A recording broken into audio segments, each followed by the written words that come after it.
Ya ya. Wow, cantik-cantik banget malam hari ini ya, kecuali Mehmet ganteng kalau kamu ya. Aku cantik atau ganteng, Tika? Oh, cakep ya. Oke.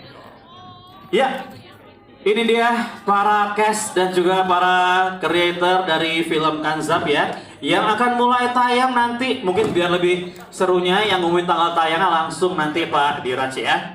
Oke, sebelum kita memulai sesi tanya jawab ya, kita akan persilahkan dulu ini seperti biasa ya, sebagai produser. Mungkin Pak Diraj boleh menyampaikan sepatah dua patah kata, Bapak silahkan. Ya, pertama terima kasih untuk semua teman-teman media yang sudah hadir di sini. Akhirnya setelah 7 bulan film ini kita bisa tayangkan film ini. Butuh waktu yang cukup panjang untuk lock skenario, dan akhirnya saya sendiri lagi cari-cari sutradara yang tepat untuk menggarap ini, dan ketemu dengan Pak Anggi. And I think Anggi has done the best job. Saya lihat Anggi di sini udah total masih panjang. Kita masih ada beberapa film lagi. And semoga film ini bisa diterima oleh penonton Indonesia. Kalau melihat tanggal tayangnya, Golden Date ya, minggu depan Lebaran, 4 film Indonesia. Selama 2 minggu tidak ada film yang lain. Kita berharap semua 4 film itu di atas 1 juta penonton. Thank you. Terima kasih Pak Effendi, thank you. Thank you Mbak Tria, thank you ya, thank you Tika, Munggaran, thank you semuanya. Oke, itu tadi ya sudah dibuka respon kita oleh Pak Diraj ya. Pak Diraj, ini sebelum kita berikan kesempatan buat teman-teman wartawan untuk bertanya ya Pak ya. Ini kabarnya ini tanggal tayangnya sempat dimajuin Bapak ya, kalau nggak salah Bapak ya. Dimajuin sehari kalau nggak salah. Ini seberapa siap dan seberapa antusias sih Pak dari Pak Diraj sendiri untuk menyambut tanggal tayangnya film Kanzab ini di bioskop? Siap, kita udah all out, promosi kita lagi jalan terus. Semuanya kita pakai dari TV, social media, banner di semua bioskop. Ya, emang dimajuin dari tanggal 20 ke tanggal 19 karena kita melihat momen yang tepat karena udah cuti bersama. Akhirnya semuanya maju juga. Thank you. Oke, itu tadi alasan apa akhirnya dimajuin ya Pak. Pak, ada momen yang ditunggu ya Pak ternyata Pak ya, cuti bersama. Dan ini kalau pertanyaan berikutnya ini buat Mas Anggi ya, Mas Anggi Umbara. Ini bagaimana sih tantangannya memproduksi film Kanzab ini, menyutradari film Kanzab ini? Assalamualaikum warahmatullahi wabarakatuh. Waalaikumsalam warahmatullahi wabarakatuh. Ya, pertama mau terima kasih dulu ke Allah Subhanahu wa taala, ke Nabi Muhammad sallallahu alaihi wasallam, teman-teman media semua, pers di sini, terima kasih sudah datang. Terima kasih buat Bapak Diraj yang sudah memberikan saya kesempatan untuk menggarap film yang gokil ini gitu kan. Terus dengan semua casting yang keren-keren. Terima kasih semuanya. Ya, tantangannya sih tantangan pertama pasti syuting di bulan Desember dan Januari pasti hujan ya. Cuaca tantangannya. Kita sampai ada yang 1 hari itu sampai tenda pada berterbangan kena badai, hujan, angin kencang segala macam gitu. Tapi selebihnya sih aman sih. Oh ya, paling tantangan yang lumayan membuat mengganggu syuting juga kalau udah jam malam suka ada suara-suara aneh ya. Di ruko sebelahnya itu suka ada yang berisik, yang ngomong-ngomong, ketawa-ketawa, pas lagi dicek nggak ada siapa-siapa gitu. Nah, seperti kayak gitu-gitulah. Tapi ya mungkin dia meminta ini kali ya, minta cari perhatian kita gitu kali ya, mungkin mau dibikinin film lagi nih. Mungkin pengen ikut masuk film Kanzab juga mereka. Atau mungkin dia juga protes kali, kenapa kok dia nggak diajak atau ya kan. Itu aja sih tantangannya. Selebihnya sih alhamdulillah semua disupport dengan baik dan kerjasamanya yang amazing lah dengan semua pemain. Oke, jadi ada tantangan cuaca tadi ya, sama ada tantangan permintaan Kanzab. Belum tentu mereka Kanzab ya, belum tentu Kanzab kan? Kan ganggu kalau Kanzab kan katanya ganggunya orang yang sholat aja kan? Kalau pas syuting namanya apa ya? Nah, apa itu nanti mungkin boleh dijawab sendiri sama teman-teman ya. Bisa jadi spin-off juga tuh. Oke, selanjutnya kalau tadi kita sudah berbincang-bincang sama sutradara ya, sama produser juga. Sekarang kita akan segera ini berbincang-bincang dengan para cast kita yang luar biasa ya. Mungkin boleh diperkenalkan dari yang ada di depan dulu ya, diperkenalkan namanya dan sekaligus perannya di film Kanzab ini. Silakan mungkin dari Bapak Arfedi dulu, silakan. Ya, terima kasih. Assalamualaikum warahmatullahi wabarakatuh. Itulah untungnya orang lebih tua tuh diduluin. Ya, saya Aswendi, saya berperan sebagai Pak Sentot di sini. Saya senang sekali dapat casting peranin oleh Anggi, dan saya senang sekali main di sini karena udah boleh ngomongin filmnya ya. Berkenalannya dulu ya. Ya, saya suka sekali dengan film ini. Saya buat juga baru sama nonton, tapi lebih dari film-film horor, ya. Horor itu Anggi membuat bukan sekedar menakut-nakuti penonton, tapi juga ada isinya. Saya sendiri belum pernah tahu Kanzab itu apa, tapi Anggi coba memvisualkannya. Saya juga nggak pernah, saya cuma pernah dengar ada sumpah pocong, tapi baru di film ini saya lihat tuh sumpah pocong begitu kira-kira. Nggak tahu, mungkin ada versi yang lain ya. Jadi saya pikir ada pengetahuan di film ini, juga ada kesadaran bahwa Allah biar gimana di atas segala-galanya. Terima kasih. Ya, mungkin boleh selanjutnya dari yang paling ujung sebelah kanan ya. Assalamualaikum. Waalaikumsalam. Selamat malam semuanya. Terima kasih atas kehadiran teman-teman semua malam ini. Terima kasih juga buat Mas Anggi, Pak Diraj, semua pemain dan kru yang telah bekerja sama yang akhirnya malam ini kita bisa sama-sama menonton premiere film Kanzab. Saya Rizky Hanggono, di film Kanzab ini berperan sebagai Semedi. Ya, profesinya seorang dukun ya. Enakan kedengarannya pakar pengobatan alternatif. Kedengaran lebih profesional gitu. Mungkin teman-teman udah lihat. Jadi memang ya begitulah, karena kemampuan Semedi yang awalnya ingin menolong orang, cuman caranya dengan memanfaatkan kekuatan alam lain. Dengan para Kanzab ini akhirnya imbasnya berasal ke Rahayu dan keluarganya. Kurang lebih seperti itu, dan mudah-mudahan enjoy semua teman-teman. Kalau suka tolong dipitain bagus-bagus. Kalau ada yang kurang berkenan atau mengganjal, ya nggak apa-apa, jadi masukan positif buat kita semua. Yang jelas kita udah melakukan yang terbaik kita bisa. Semoga berkenan dan jadi sesuatu yang bisa dinikmati oleh penonton film Indonesia. Sekali lagi terima kasih banyak. Assalamualaikum. Assalamualaikum warahmatullahi wabarakatuh. Perkenalkan, nama aku Munggaran Melrad, berperan sebagai Ratman di film Kanzab. Ya, seperti yang kalian lihat perannya tuh seorang kuli panggul yang agak interest sama Rahayu. Ya, sekian dari saya. Terima kasih. Assalamualaikum warahmatullahi wabarakatuh. Saya Tika Bravani berperan sebagai Nuning, ibu tiri dari Rahayu ya. Semuanya udah pernah nonton ya.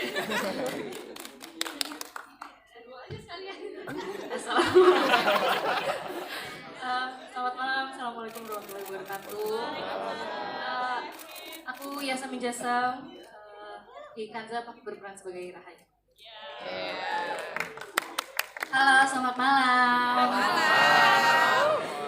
Saya Badria Afif, saya berperan sebagai Riri. Terima kasih. Ya, terima kasih semuanya, dan boleh selanjutnya kita sambut dan kita berikan tepuk tangan untuk kreator film pendek Makmum, Riza Pahlevi.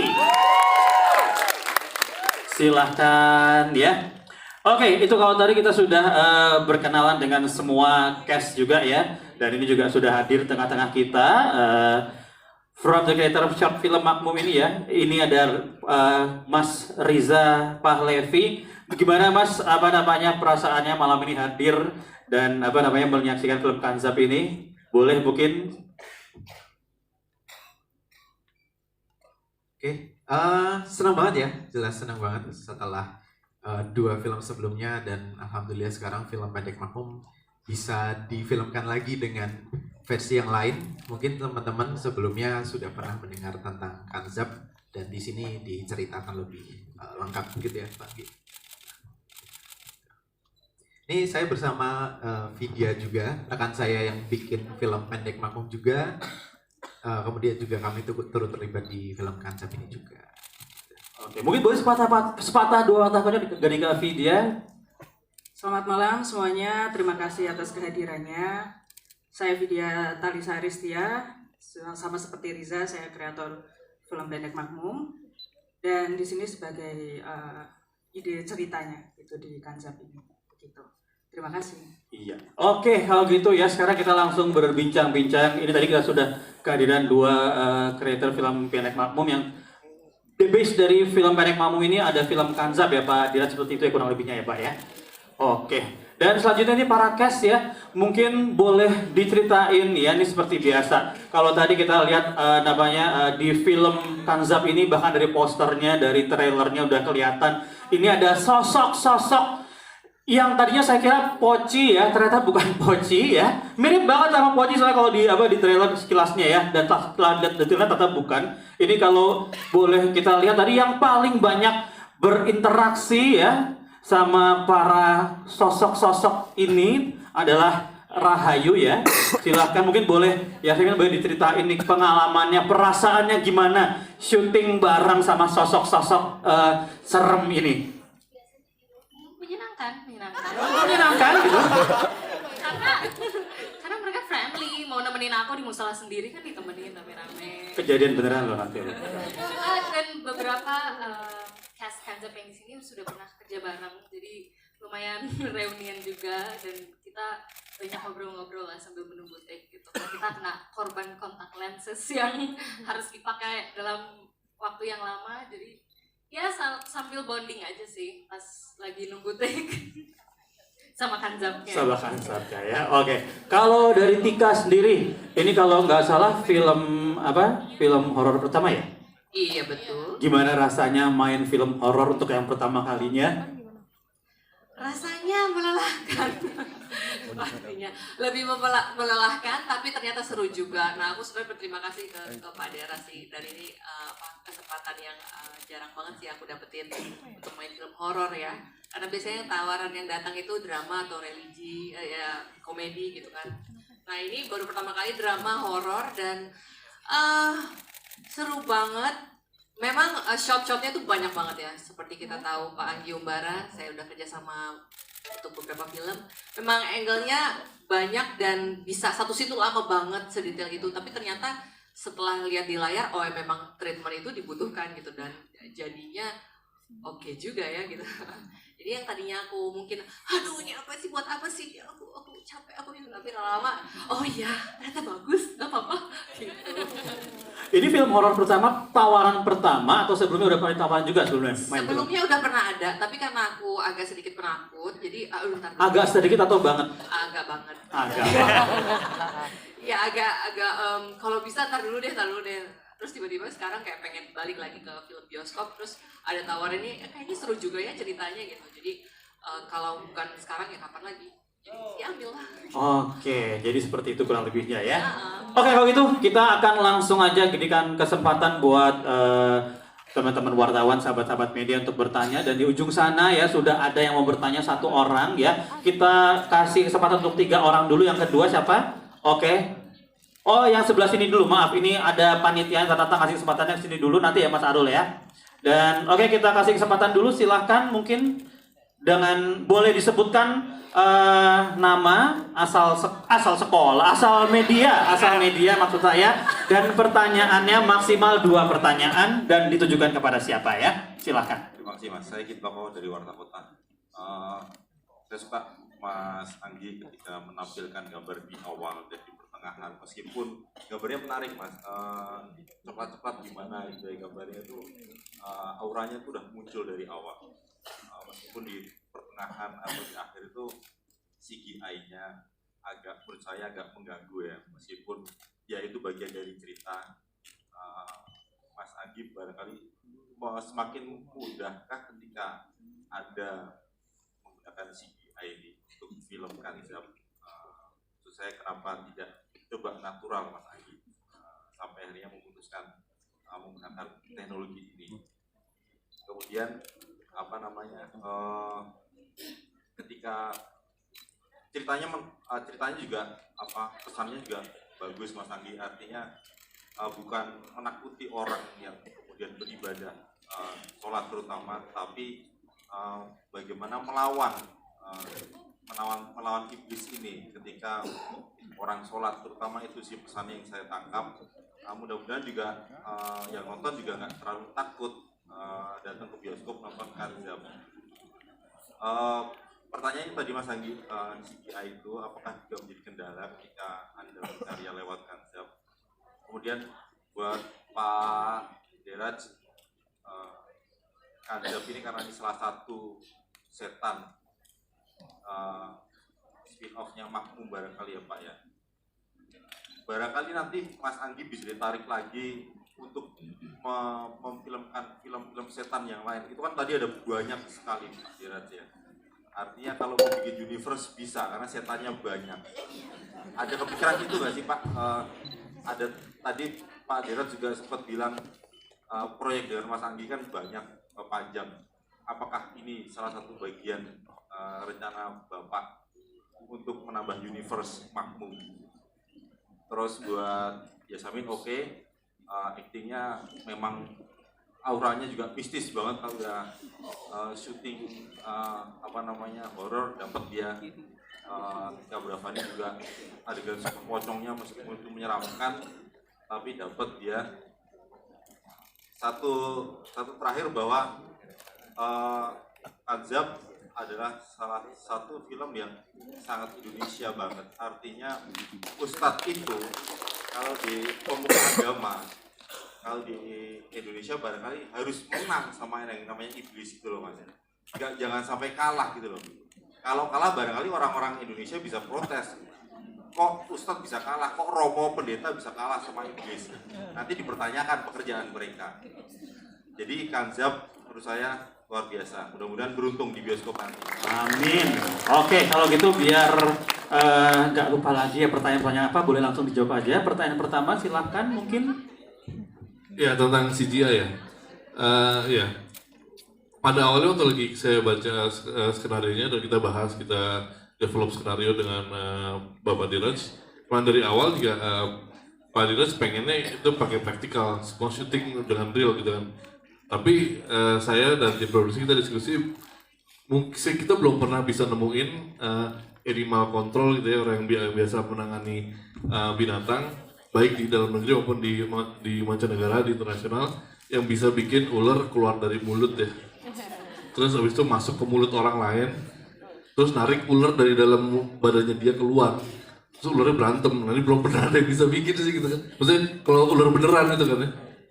Terus disuruh ngelilitnya ke sini ya, kayaknya nggak mungkin juga sih gitu kan. Terus dengan ribuan gagak disuruh terbang bareng-bareng, muter-muter kayak agak susah sih gitu, nyuruh-nyuruh binatang gitu kan ya. Jadi ya kita gunakan teknologi CGI itu sendiri gitu. Jadi emang harus pakai CGI, kalau nggak emang ya hampir impossible gitu. Mungkin belum bisa gitu, kecuali emang ada orang yang bisa ngomong sama binatang gitu ya, kayak Nabi Sulaiman mungkin juga nggak tahu. Jadi emang harus pakai CGI dan emang di masalahnya di Indonesia emang banyak keterbatasan ya, terutama di teknologi itu. Nah, kita to be fair emang kita belum sebesar Hollywood lah untuk CGI-nya, dan ya kita juga, saya dari dulu udah minta ke segala macam lembaga pemerintah untuk ayo dong support dong bikin render farm sendiri di Indonesia gitu kan. Minta kebijakan untuk mendukung lebih gitu kan, gimana Indonesia bisa menyamai kualitas luar negeri gitu kan dalam CGI-nya gitu kan. Itu butuh dibantu oleh semua pihak sih gitu kan. Kita nggak punya render farm. Kalau mau ngerender itu satu frame aja butuh 30 jam untuk satu rendernya. Jadi butuh waktu yang banyak gitu kan.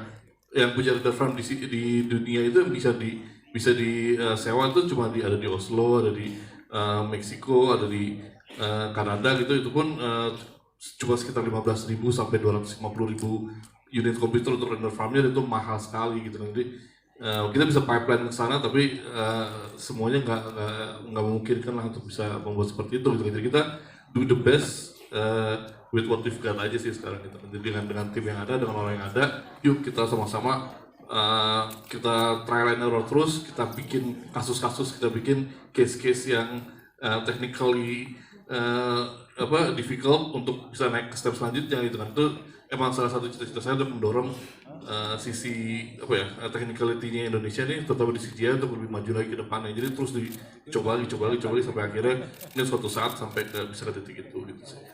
Jadi emang harus pakai CGI dan ya mohon harusnya sih bisa dibantu ya oleh pemerintah oleh semuanya untuk bisa membuat sisi itu di perfilman Indonesia tuh jadi lebih maju dari yang sekarang sih. Dari Barecraft mungkin atau segala macam itu bisa buat render farm yang keren di Indonesia mungkin. Oke, sudah cukup terjawab ya pertanyaan pertama ya. Untuk pertanyaan selanjutnya mungkin boleh langsung dijawab, silakan Pak Diraj. Ya, tadi masalah Universe ya. Ada beberapa kali saya sama Pak Riza udah bicara untuk prequel atau sequel. But let's see, nanti kita lihat, kita masih dalam tahap obrolan. Dan kalaupun ada sequel dan prequel tidak mungkin di tahun ini, pasti tahun depan untuk Riza. Thank you. Oke, berarti sudah cukup terjawab ya pertanyaan semuanya ya. Terima kasih. Kalau gitu langsung Mbak Puput selanjutnya ya, Mas Arul silahkan 2 pertanyaan ya maksimal ya supaya semuanya bisa kebagian. Yes. Concern dari pertanggungjawaban dari seorang manusia setengah dewa, Anggi Umbara. Apa betul saya kemudian menilai Yayas seperti itu ya kan? Kalau Tika Bravani memang ini adalah kali pertama ya Tika. Jadi saya belum bisa banyak membuat perspektif tentang acting ini. Tapi yang Yayas, dan Yayas pun saya pikir saya cuma mau minta karena di tahun yang sama kamu punya Mangku Jiwo. Jadi saya pengen horor itu akan menjadi sesuatu yang baik kalau misalnya itu punya efek yang bagus untuk acting dan karirmu ya. Jadi tolong disampaikan dengan kami apa yang kamu bisa bandingkan, karena kamu menyebutkan staff ini kan menjadi horor yang sesungguhnya untuk karir kamu sebagai bintang horor. Apakah mungkin terpikir kamu akan jadi Susana? Dari sini ada mamamu mungkin ya, kita daulat aja kamu menjadi ratu horor gitu ya. Yang berikutnya terakhir Pak Keke, ada persoalan render, ada persoalan farm, digital farm yang memang harus maju. Saya sih tidak terganggu dengan CGI dari Anggi, sudah cukup bagus. Karena saya tidak punya pembanding lagi yang lebih baik dari yang Anggi lakukan. Enough. Tapi memang persoalannya adalah kita kan harus punya render yang baik seperti Anggi bilang secara teknis. Tapi untuk seperti penonton yang biasa itu nggak kelihatan Pak Keke. Tapi persoalannya kalau Anda ingin membuat horor yang baik untuk yang akan datang, berarti angkanya itu harus dinaikkan, bos. Ya kan saya tidak tahu apakah angkanya 10 miliar atau 15 miliar atau mungkin bisa disampaikan berapa miliar sih untuk menghabiskan. Boleh langsung ke pertanyaan mungkin Mas. Berapa biaya yang harus dikucurkan untuk membuat konsep ini untuk Pak Produser ya, agar Mas Anggi bisa lebih senyum lebar. Terima kasih dan sukses buat konsep. Terima kasih Mas Arul. Boleh langsung kalau gitu dijawab pertanyaan-pertanyaannya dari Mas Arul, Pak Diraj. Jumlah layar dulu Pak Arul ya. Jumlah layar saya sudah tahu tapi saya belum bisa buka karena di CPU udah didistribusikan dan ini mau lebaran, jadi semua film yang akan tayang mereka udah tahu, tapi tanya saya di hari pertama saya akan kasih tahu jumlah layarnya. Dan untuk CGI, kalau kamu perhatikan setiap film di company pasti kita upgrade quality dari production value-nya dan dari script-nya, dari CGI dan lain-lain. Pasti setiap film kita akan naik terus dalam secara quality. Thank you. Oke, tadi sudah untuk angka tergantung. Every project kan beda-beda. Oke, berarti sudah cukup dijawab ya Mas Arul ya pertanyaan-pertanyaannya ya. Dan setelah ini mungkin karena waktunya sudah habis untuk sesi tanya jawab. Oh. Oke, nanti boleh dilanjutkan untuk jawaban dari Yayas, nanti boleh dilanjutkan di one-on-one session bersama dengan teman-teman media setelah ini. Dan sekarang kita akan kasih kesempatan buat teman-teman media, sahabat-sahabat warta untuk mengambil gambar para kreator dan para cast ya. Dipersilakan untuk semuanya berdiri sejenak ya, dan mungkin dari teman-teman kru boleh di clear up terlebih dahulu kursi-kursinya. Dan nanti supaya gambar teman-teman juga semuanya dapat pandangan mata yang bagus dari para cast dan para creator, akan kita ini jangan ikut angkat-angkut Mas Anggi ya. Oke. Oke, silahkan boleh berjajar ya. Nanti teman-teman akan kita kasih kode aba-aba. Kita akan kasih kesempatan bergantian dari teman yang di tengah, di bawah, di sisi kiri dan sisi kanan ya. Jadi teman-teman para cash, para creator mungkin boleh mendengar aba-aba dari saya ya. Sekarang untuk kesempatan pertama kita kasih untuk teman-teman yang satu garis ke depan ya. Teman-teman yang ada di tengah, semuanya pandangan mata boleh ke arah tengah atas terlebih dahulu. Kita kasih 1, 2, 3, 4, 5, 6, 7, 8, 9, 10. Sekarang boleh melihat sama-sama ke arah kanan ya, ke arah kanan pandangan matanya. 1, 2, 3, 4, 5, 6, 7, 8, 9, 10. Ke kiri dulu, 1, 2, 3, 4, 5, 6, 7, 8, 9, 10. Ke arah tengah bawah ya. 1,